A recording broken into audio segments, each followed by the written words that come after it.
What's up in War Eagle, War Rapport family? It's your guy Ike Jones back with another morning drop. And today, the transfer portal giveth and the transfer portal taketh away. Two Auburn Tigers hit the portal from the defensive back room. We got to talk about it. Y'all know how we do right here, War Rapport style. Let's drop it on them.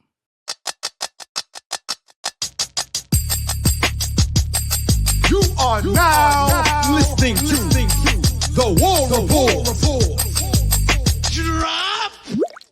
Morning drop. It is Wednesday, April the 24th. You got Ike Jones in here talking a little bit more about what's going on with your Auburn Tigers transfer portal stuff happening. Yesterday, we had the opportunity to talk about some guys Auburn got in from the transfer portal. And just as quickly, some Tigers are exiting via the transfer portal. If you're watching this video right now, please go ahead and share the content with some people out there just so we can get some more people involved in the conversation. Listen, I don't need you to agree. I just want to hear what you have to say. And, please go ahead and do that for me. If you're listening out there on podcast, go ahead and share the podcast with somebody. But let's get into it. There have been a few defensive backs leaving via the transfer portal as of yesterday. First and foremost, let's start the conversation with defensive back Colton Hood. Colton Hood, in his redshirt freshman season coming up. Actually, both of these guys are redshirt freshmen. But in his redshirt freshman season, I don't know why I can't talk this morning. Redshirt freshman season coming up, decided to hit the transfer portal. He is going to be a highly coveted guy. He's a guy I was excited about coming into the season. He played well during the bowl game for Auburn versus Maryland. One of the few players that I thought were kind of a bright spot for Auburn during that game. And he played well during the spring, played well during A-Day, had heard some really good things from people inside the room and inside the complex in regards to how he competes out there. But he decides to hit the transfer portal, and he was a guy who I would have expected to compete for one of the top two spots. It's not typical that you come out of spring with expectations to potentially be a rotational player in the two deep, and you decide to exit via the transfer portal. I'm not really sure on all of the things of what happened that led to this. I'm sure he has been getting overtures from all over the place since his name has been officially entered into the transfer portal, and I expect to see quick work of where Colton Hood ends up being. He was a guy that was a three-star coming out of high school, of course, related to Roderick Hood, so he has that legacy tie to Auburn, but I guess Auburn just didn't feel like the place that was going to be the best option for him going forward. There are opportunities maybe that are out there for him to start immediately, and he may not have been able to get into that the one on the DB lineup. So 2 wasn't good enough for him, so he has decided he is going to go elsewhere. I'm never upset at anybody deciding to exit via the transfer portal, but this one is one that hurts, right? There are other guys who have hit the transfer portal that I thought were good players, but I wasn't sure how much impact they were going to have for Auburn this fall. This is a guy whose impact is definitely going to be felt because he's a guy who's super talented, and I think he just competes the right way. Heard nothing but good things about him as far as his ability to go out there and play football. So wishing him the best on whatever journey he goes down. It's one of those things where you can't get super attached to players because they may be leaving, but you just got to be able to root for the players that are going to be staying around. Next up for Auburn in the cornerback or in the defensive back room is going to be Tyler Scott. Tyler Scott decides he's going to hit the transfer portal. Now, he's a guy who I think a lot of Auburn fans were very excited about his potential in the safety room as maybe a slot corner or something like that.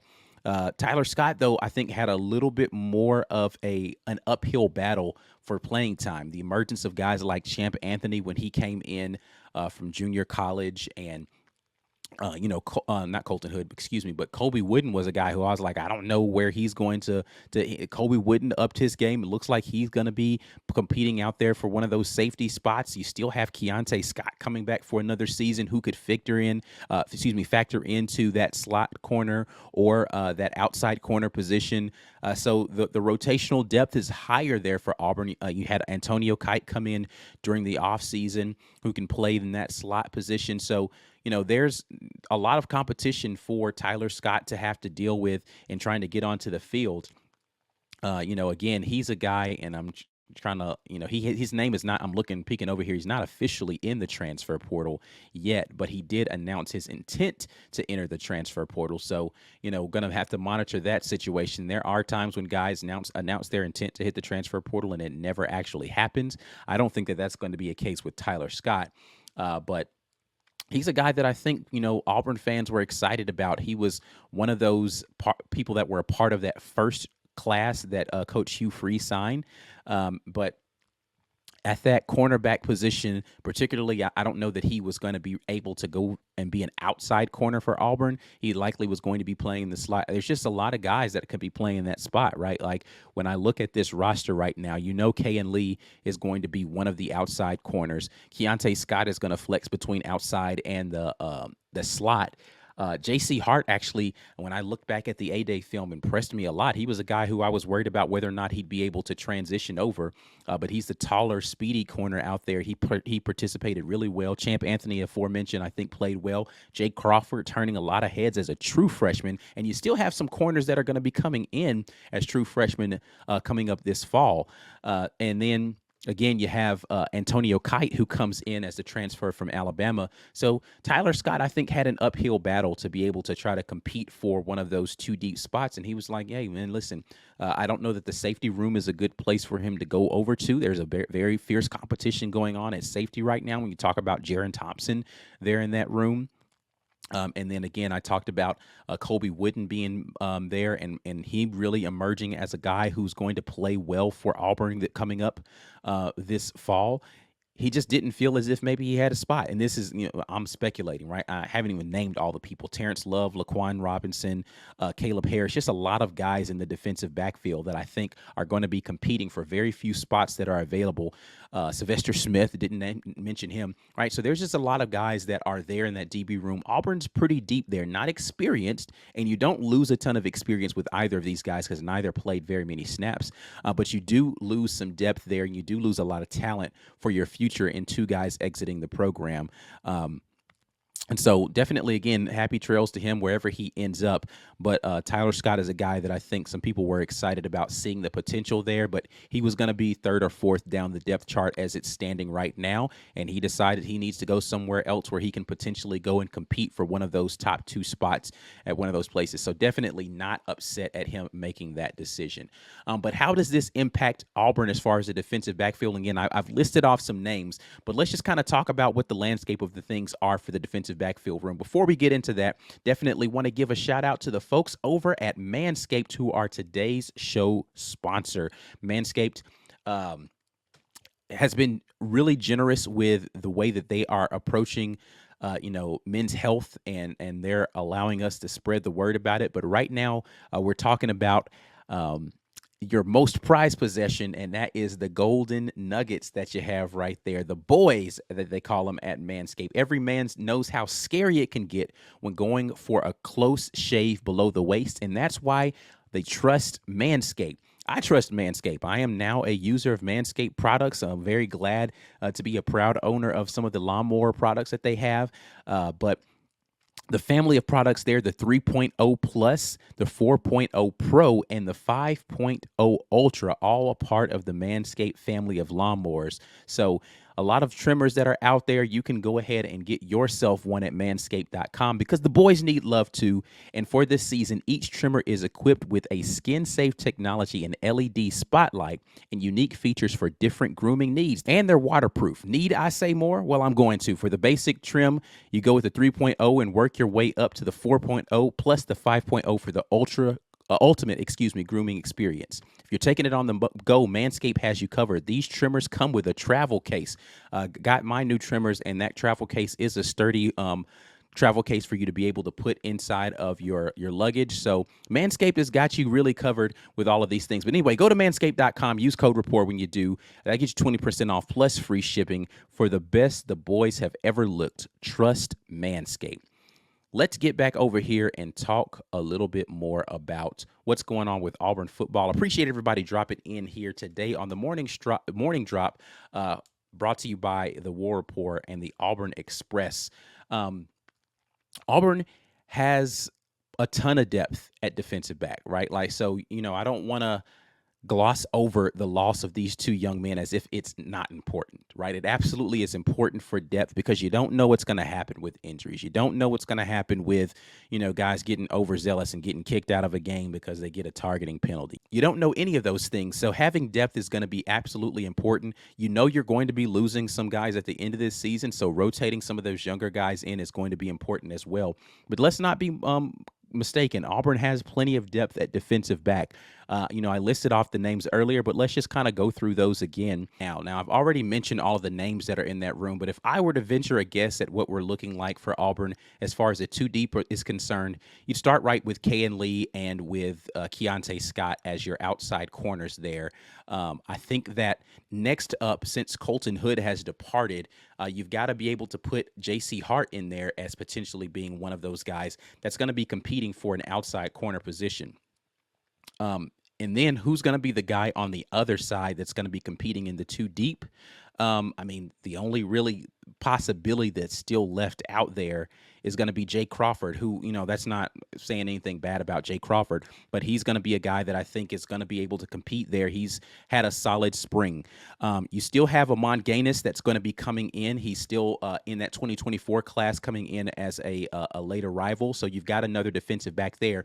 But there has been a lot of buzz. And then let me not forget Antonio Kite that's there for you. And then Champ Anthony in the slot, right? So you've got a group of 6 to 7 guys that are available right now for you in your defensive backfield room, which is good. But I think Auburn is going to make a more concerted push right now for the transfer from USC, Fagans. I think that's a guy that you're going to be looking out for from Auburn, really trying to get involved with to try to get you another guy, because I think what this coaching staff wants to be able to do is move Keontae Scott around a little bit more and not have to have him play on that outside corner position strictly just for depth purposes, but also just to be able to utilize him in a variety of different ways and disguise coverages a little bit. So I think if you get a guy who is kind of a lockdown outside corner, which Fagans can be, you can look for Keontae Scott to move around a bit and be able to be, still attacking downhill and blitzing, but still have some solid coverage on the outside. Again, I liked what I saw from J.C. Hart during the A-Day game. I like how he competed. He's a bigger corner, and he has good speed. So he's definitely a good option for you there. But trying to get someone who maybe has a little bit more experience or maybe just a little bit more talented naturally at the cover skills.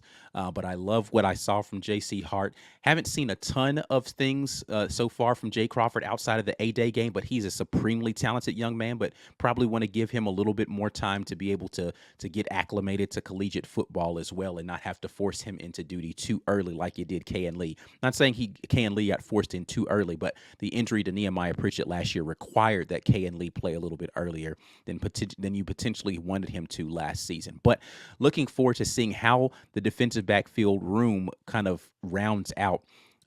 Have a supreme trust in Coach Crime to get this situation together, but do look for Auburn to make a push for one of these defensive backs to come in and be able to compete for one of those outside corner positions, freeing up Keontae Scott to move around a little bit more in the defensive backfield.